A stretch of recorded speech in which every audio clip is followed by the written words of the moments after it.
Well, hello there, I'm Jordi from Jordinner and welcome to a new episode. Today we're making an old-fashioned Dutch butter cake.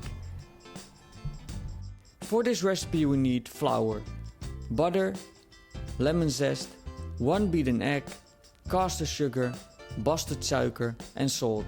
If you can't find Basterd suiker, just use normal sugar. You need to make some preparations first and I have another good tip for you. Grease your baking tin with some butter. Take some parchment paper and fold it in half. Do this again and now fold everything in half towards one corner. Find the center of the tin and cut the baking paper on the edge. Now you have a perfect base. Now let's get started with the butter cake. So throw the butter and the sugars together. Mix everything until it is creamy. Don't make a big mess like me. So make sure your butter has come to room temperature.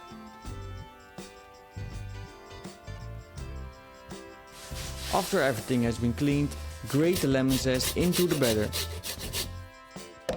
Give it a few good whacks and add half of the egg.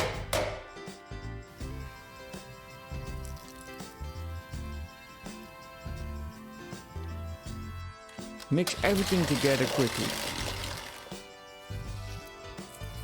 Add a pinch of salt and all of the flour.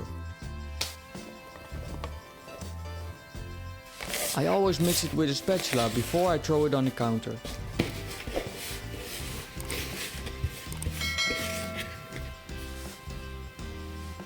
Make a dough with your hands and once that's done, let it harden again in the fridge.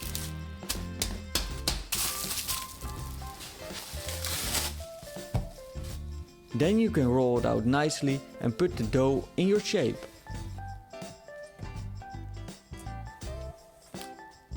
Press it well with your fingers so that all corners are nicely covered.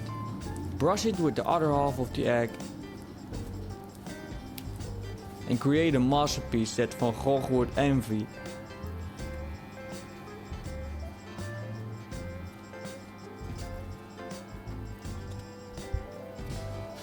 Bake this in an oven at 190 degrees Celsius for about 18 minutes.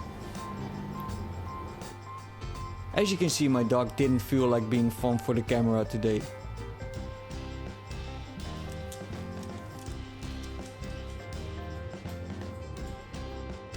After the baking time, remove the butter cake from the oven. Let it cool completely before removing it from the mold. Otherwise it will break into 1,000 pieces and we don't want that to happen, of course. Just look how good that looks. Nice, man. Enjoy it. And that's it. This was a really authentic Dutch recipe. If you aren't Dutch, you probably never heard of it, but you should really give it a try and I know you will love it. But as always, I want to thank you for watching. Enjoy baking and cooking. Let me know down in the comments what you want to see next. And of course, I see you in the next video.